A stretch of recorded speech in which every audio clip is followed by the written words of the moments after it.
Hello sir. Good morning sir. Tamil Nadu நடிகர் சங்கங்களா? Sir, ஒரு முக்கியமான விஷயமா பேசணும். நாங்கள் கலப்புறம் மீடியா சேனல்லேருந்து கூப்பிட்றோம். ஆமாம் சார். நடிகர் ஸ்ரீ அவர்களுக்கு ஏதோ மனநலம் பாதிக்கப்பட்ட மாதிரி நிறைய போஸ்ட்லாம் போட்டிருக்காரு. நிறைய தயாரிப்பாளர் சைட்லேருந்து அமௌண்ட் வரலன்னு பேச்சு அடிப்படுது. அதை பற்றி ஏதாவது உங்களுக்கு தெரியுமா சார்? ஏதாவது சார் பிஸியாக இருக்கீங்களா சார்? என்ன சார் பிஸியாக இருக்கா? பொட்டேட்டோ பேச வச்சு இன்ஃப்ளூயன்ஸ் பண்ணிருக்கீங்களா? ஆல்ரெடி யுவன் சங்கர் ராஜாலாம் போயிருக்காங்க. மனசே கேட்கல சார். இன்ஃப்ளூயன்சருக்கு ஆளா இல்லை சார். நம்ம யூடியூப்லேயே ஃபேமஸான நல்ல நல்ல ஆட்கள் இருக்காங்க. போய் அவங்ககிட்ட போவீங்களா சார்? சார் இல்லைங்க சார். இல்லை சார். என்ன வேணுமா? இல்லைங்க சார். நடிகர் ஸ்ரீ அவர்களுக்கு நியாயம் கிடைக்கணும் அப்படின்னு சொல்லி நாங்கள் அதை பற்றி நீங்கள் இப்போ கண்டுக்க மாட்டீங்களா? ஏன் சார்? அப்படி மக்களுக்கு என்ன விருப்பமோ அதான் பண்ணீங்களா? Okay sir. அப்போ நடிகர் ஸ்ரீயை பற்றி நீங்கள் கண்டுக்க மாட்டீங்க. Okay sir. அவர் கிட்ட நம்மளுக்கு என்ன சார்? Okay sir. நீங்கள் பொட்டேட்டோ பேஸ்ட் முன்னாடியே போங்க சார். Okay sir.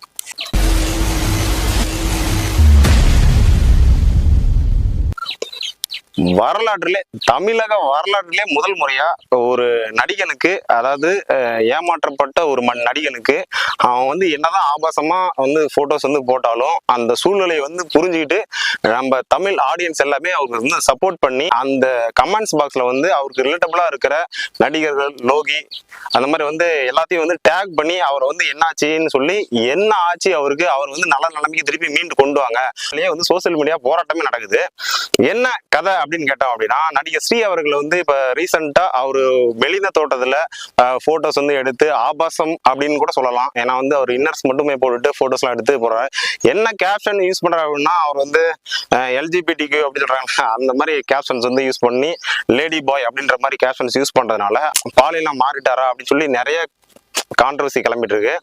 பட் ஆனா என்னதான் கான்ட்ரவர்சி கிளம்பினாலும் அவருக்கு மேக்ஸிமம் 90% ஃபுல் சப்போர்ட் அப்படின்னு தான் சொல்றாங்க. அவரோட ரிலேட்டபிள் அந்த நடிகர் ஸ்ரீயோட ரிலேட்டிவ்ஸ், அப்புறம் ஃப்ரெண்ட்ஸ் எல்லாம் என்ன சொல்றாங்க அப்படின்னா, எல்லாத்தையுமே அவர் விட்டுட்டு தனியா போயிட்டாரு. தனியா போய் ஸ்டே பண்ணி வாழ்ந்துட்டு இருக்காரு. அவர் எல்லாத்தோட நம்பரையும் பிளாக் லிஸ்ட்ல போட்டாராம். என்ன காரணம் அப்படின்னு கேட்டா இப்போ கசிந்திருக்க நியூஸ் என்ன அப்படின்னா, இதுக்கு முன்னாடி நடிச்ச படங்களோட சம்பள பாக்கி எதுவுமே தரல அப்படின்னு சொல்லி பேசப்படுது. இது உண்மையா பொய்யா, அவர் எங்க இருக்கிறாருன்னு என்ன கண்டுபிடிக்கல. இதான் மேட்ரு. பட் ஆனா சோசியல் மீடியால ஒரு வரவேற்கத்தக்க விஷயம். கிளாப் பண்ணுங்கலாம் அப்படிதான் சொல்லுவாங்க. என்னதான் கேவலமா பேசுறவன, கெட்ட வார்த்தை பேசுறவன நம்ம தூக்கி வச்சுட்டு ஆடினாலும், இந்த மாதிரி சுச்சுவேஷன்ல நடிகர் ஸ்ரீயோட சுச்சுவேஷன் இறங்கி யோசிச்சு அவங்க இந்த நியூஸ் எல்லா நியூஸ் சேனல்லையும் வர அளவுக்கு பெரிய விஷயமா பேசப்பட்டதுக்கான முக்கிய காரணம் நம்ம தமிழ்நாடு ஆடியன்ஸ் தான். புரியுதுங்களா? அதாவது நல்ல வரவேற்கத்தக்க விஷயம். என்னை பொறுத்த வரைக்கும் அவர் திருப்பி நடிக்க வரணும். அவர் அப்படிங்கிறத விட அவர் நார்மல் லெவலுக்கு திரும்பி வரணும். அவர் அந்த சுச்சுவேஷன், அந்த மென்டாலிட்டில இருந்து திரும்பி வரணும். என்ன கேட்டா, இந்த வீடியோ மூலியமா நடிகர் ஸ்ரீ இன்சிடென்ட் மூலியமா நம்ம என்ன சொல்ல வரோம் அப்படின்னா, எந்த ஒரு விஷயமா இருந்தாலும் சரி, அது எந்த ஃபீல்டா இருந்தாலும் சரி, யாரையும் டிபெண்ட் பண்ணி இருக்கக்கூடாதுன்னு தான் நான் சொல்லுவேன். டிபெண்ட் பண்ணி இப்போ உங்களுக்கு ஒரு ஆம்பிஷன் இருக்கு. இப்ப நடிகர் ஸ்ரீ மாதிரி ஒரு நடிகன் ஆகணும்ன்ற ஆம்பிஷன் இருக்கு அப்படின்னா, அந்த நடிகன் ஆகணும் அப்படிங்கிறத மட்டுமே ஃபோக்கஸ் பண்ணிட்டு அதுல மட்டுமே ஜெயிச்சாதான் வாழ்க்கை, இல்லைன்னா வாழ்க்கையே இல்லை அப்படின்ற நிலைக்கு யாரும் போகக்கூடாது அப்படின்றதுதான் எங்களோட வேண்டுகோள்.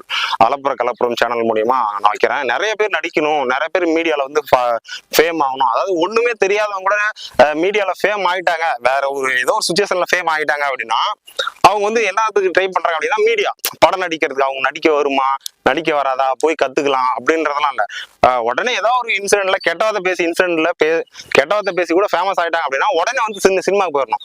உடனே அது மூலமா ஃபேமஸ் ஆகி பல கோடி கணக்குல வருமானம் பார்க்கணுன்ற எண்ணம் தான் எல்லாத்துக்கும் இருக்கு.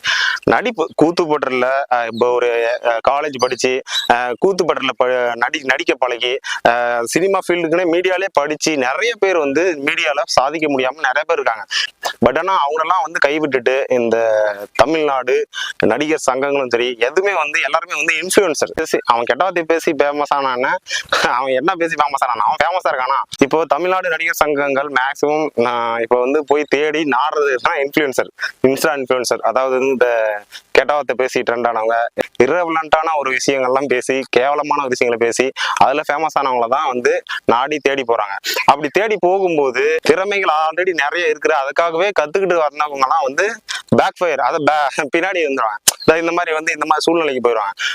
அதாவது நடிகர் சி அவர்கள் நடித்த படங்கள் எல்லாமே பெட்டர், குட், சூப்பரா தான் இருக்கும். அந்த அளவுக்கு அவருக்கு வந்து நடிக்கிற திறமை இருக்குது.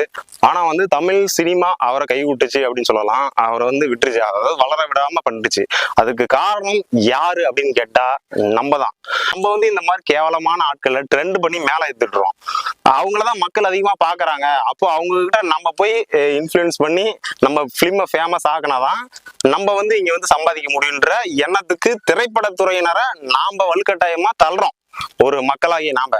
அப்ப இந்த மாதிரி கேவலமான விஷயங்களை பண்றவங்கள நீங்க ட்ரெண்ட் பண்ணாம விட்டாலே ஆட்டோமேட்டிக்கா தமிழ் திரையுலகம் மாறி இந்த மாதிரி ஒரு வாழ்க்கையே அழிச்சுக்கிட்டு இந்த மாதிரி மென்டலி டிப்ரெஷன் ஆகி இந்த மாதிரி சுச்சுவேஷனுக்கு போற நிறைய திறமை வாய்ந்த நபர்களை நம்ம மீட் எடுத்துடலாம். நாம ஃபேமஸே ஆக்க வேணான்ற, திறமை இல்லாத ஃபேமஸ் ஆக்கி அவனை வந்து ஒரு ஸ்டேஜில் போய் உட்கார வச்சு நம்ம மீடியா துறையை வந்து நம்ம வந்து கேவலப்படுத்துறோம் அப்படின்றதான் நான் வந்து இந்த வீடியோ மூலமா சொல்லிக்கிறேன். நம்ம வந்து இப்போ இருக்கிற காலகட்டங்கள்ல சோசியல் மீடியாக்கள்ல திறமை வாய்ந்தவங்க இந்த யூடியூப்ல ஷார்ட் பிலிம்ஸ் எடுத்து போறதும் சரி, அவங்க யாருமே வந்து மேல வர மாட்டாங்க. நல்ல நல்ல கண்டென்ட் எல்லாமே யூடியூப்ல இருக்கு. பட் ஆனா அது மேல வருதுன்னு பார்த்தோன்னா நம்ம பாக்குறது இல்லையே, நம்ம பார்த்தா தானே மேல வரும். அப்படி நம்ம பார்க்கும்போதுதான் நல்ல திறமையானவர்களை, திறமையான சூழ்நிலை வாய்ந்த வந்து திரைப்படத்துறை வந்து இருக்கும். அப்படி இருக்கும்போதுதான் திரைப்படங்களும் அழகா வரும். ஓகே, நன்றி, வணக்கம்.